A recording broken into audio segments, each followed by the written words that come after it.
चुनाव आयोग ने लोकसभा चुनाव 2024 की अधिसूचना जारी कर दी है। चुनाव आयोग ने लोकसभा चुनाव की तारीखों का ऐलान कर दिया है, जिसके साथ ही आदर्श आचार संहिता भी लागू हो गई है। 7 चरणों में लोकसभा चुनाव संपन्न कराए जाएंगे, जिसका पहला चरण 19 अप्रैल से शुरू होगा। मुरादाबाद में पहले चरण में 19 अप्रैल को मतदान होगा। चुनाव आयोग के द्वारा लोकसभा चुनाव की अधिसूचना जारी होने के साथ ही प्रदेश में आदर्श आचार संहिता लागू हो गई है।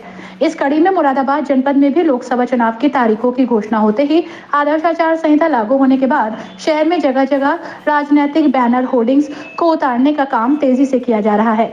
नगर निगम के द्वारा शहर में जगह जगह लगे राजनीतिक बैनर पोस्टर होर्डिंग्स को हटाने का काम आदर्श आचार संहिता होते ही शुरू हो गया। चुनाव आयोग ने लोकसभा चुनाव 2024 की अधिसूचना जारी कर दी। पहले चरण का मतदान 19 अप्रैल को होगा, जबकि दूसरा चरण 26 अप्रैल, तीसरा चरण 7 मई, चौथा चरण 13 मई, पांचवा 20 मई, छठा चरण 25 मई और सातवां चरण 1 जून को होगा। 4 जून को मतगणना होगी। निर्वाचन आयोग के द्वारा चुनाव की तिथियों की घोषणा किए जाने के साथ ही आदर्श आचार संहिता भी प्रभाव में आ गई है। इसके तहत मुरादाबाद शहर में जगह जगह लगे राजनीतिक होर्डिंग्स को हटाने का काम नगर निगम के द्वारा शुरू कर दिया गया। आदर्श आचार संहिता लागू होने के बाद मुरादाबाद के जिलाधिकारी मानवेंद्र सिंह ने पत्रकारों से बात की और कहा कि चुनाव आयोग के दिशा निर्देश पर सारी व्यवस्थाएं पूरी कर ली गई हैं। नामांकन के साथ साथ मतगणना और मतदान की सभी व्यवस्थाएं हो चुकी हैं। बेहतर तरीके से चुनाव को संपन्न कराने के लिए काम किया जाएगा।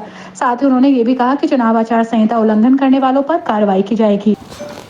देखिए, आज जैसा कि आप सभी लोग अवगत हैं कि लोकसभा निर्वाचन 2024 की घोषणा आज कर दी गई है।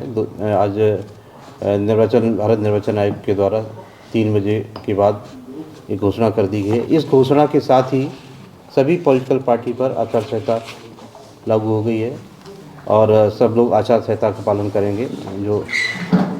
जो हमारे जनपद का जहाँ तक प्रश्न है, हमारे जनपद में 2 पार्लियामेंट्री कॉन्स्टिट्यूंसी आती हैं। एक तो मुरादाबाद कॉन्स्टिट्यूंसी है, जिसमें 4 विधानसभाएं हमारी जनपद की हैं और 1 विधानसभा जो है वो जनपद बिजनौर की है। और दूसरी पीसी जो है वो संभल है, जहाँ पर हमारी 2 विधानसभाएं बेलारी और कुंदरकी लगती हैं। तो जो पहला जो मुरादाबाद पार्लियामेंट्री कॉन्स्टिट्यूंसी का जो मतदान जो निर्वाचन होना है वो पहले चरण में होना है और संभल का निर्वाचन जिसमें कि हमारी 2 एमएलए कॉन्स्टिट्यूंसी हैं, उसका निर्वाचन तीसरे उसमें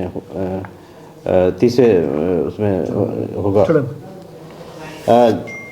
जो प्रथम चक्र में जो कार्यक्रम आयोग द्वारा जो निर्धारित किया गया है वो इस प्रकार है कि निर्वाचन की अधिसूचना दिनांक 20/3/2024 को जारी की जाएगी।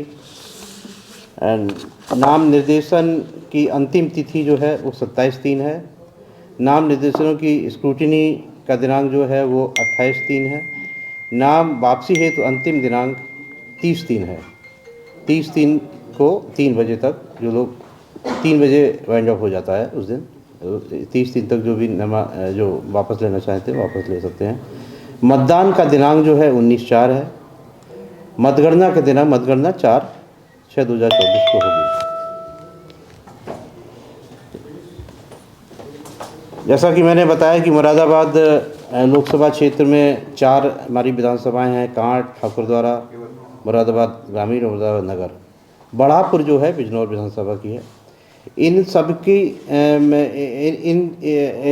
इन 4 की और कुंदरकी और बिलारी संभल, इनको मिला के 6 विधानसभाओं की मतगणना जो है वो हमारी जनपद में ही होगी।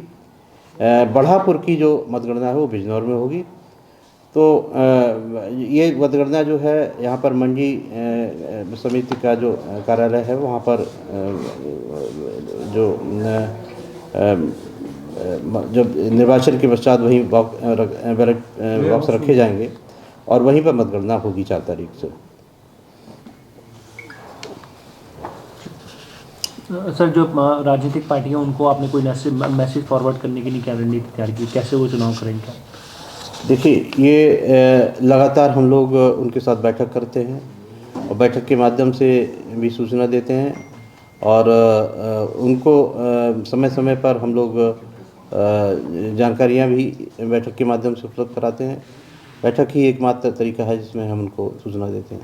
नामांकन में जो कहें कि क्या धनराशि निर्धारित की गई है सर? नामांकन की धनराशि, चूँकि हमारा लोकसभा सामान्य क्षेत्र है, तो 25,000 की धनराशि है दोनों लोकसभा के लिए।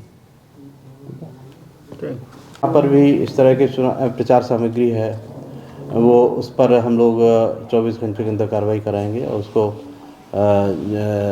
रिमूव कराएंगे, और उसमें जो भी खर्च आएगा वो उस व्यक्ति को देना होगा। तो वो कार्रवाई हमारी प्रारंभ होगी, पहले से निर्देश जारी कर दिए गए। सर कुछ सरकारी फ्लैक्स भी लगे हुए हैं जिन पे प्रधानमंत्री मोदी या योगी जी की फोटो लगी है, उनका खर्चा कौन वहन करेगा?